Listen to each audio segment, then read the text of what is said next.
Hey everybody, welcome back to the farm. This is Mike.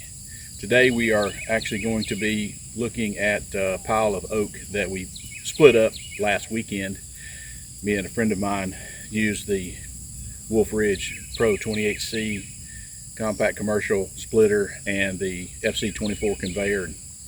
We did some bucking and splitting last Saturday. It's been pretty hot here and it's been raining a lot, so we're trying to get this stuff cut up in batches so that it's not so unbearable out here. You definitely learn what the oppressive means when you're out in this heat. But what we're going to do this morning is we're going to stack this wood up to see just how much we ended up with, and then we're going to start looking at basically the total amount of wood that we cut during that session.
All right, so we finished stacking the wood. This was my scrap left over. I'll probably set up a bin or something to pick these pieces up. These will be really good, kindling type wood because they're all long, a lot of bark and small splits in there, so I can make some kindling bundles out of that. This is a 4 foot by 8 foot, and it's obviously 2 rows of that, and it's about one row across the top a little taller, so it's like 49 inches tall, but it's still, just call it a good 2/3 of a cord. So we got 2 good solid face cord there out of that session. So we probably spent 3 or 4 hours, probably 4 hours really, with breaks and all, by the time we bucked this up. This was all just a tree that's on the farm here. I shot the video showing the bigger pieces. This is some of the limbs that we cut up and got them all cut up into rounds and brought up here and piled up and split up. So, and we split all these with the 6-way splitter on the Wolf Ridge. The splitting probably in both of these batches, we did it in 2 sessions, probably only took 40 minutes or so, 2 20-minute sessions splitting, 2 30-minute sessions splitting.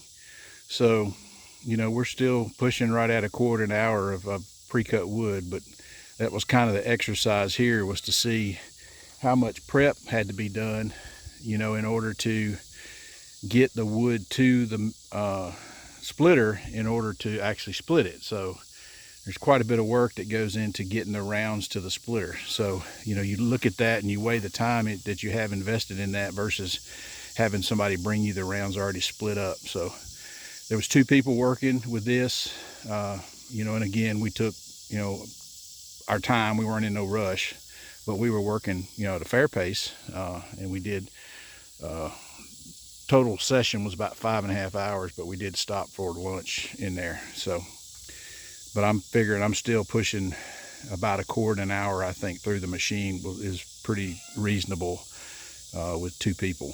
So anyway, I've got this all set up. Now the next step, I've got some IBC totes, and I'm going to see with the ones that I've got if I can get a whole face cord into one IBC tote, so that I can know that I can check my inventory real easy by just counting the number of IBC totes.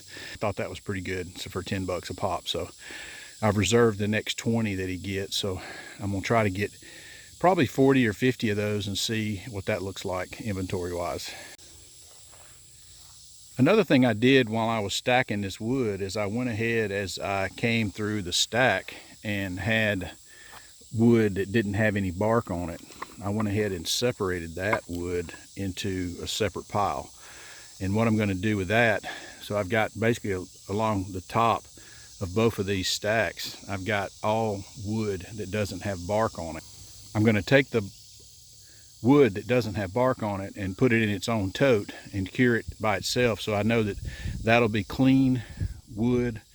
I might even mix that with hickory and oak and what other types of hardwood in order to make bundles with, so that I can have the premium wood with no bark, because I know a lot of people like that without the bark, just so that it doesn't have that level of bugs and dirt and stuff going in their house. So I figured as I'm sorting through and as I split the wood with the 6-way or the 4-way, I always have wood that doesn't have bark on it. So as I stack it, I'm able to just toss that no bark wood off to the side, and then I'll have a stack of premium firewood that I can put into its own tote.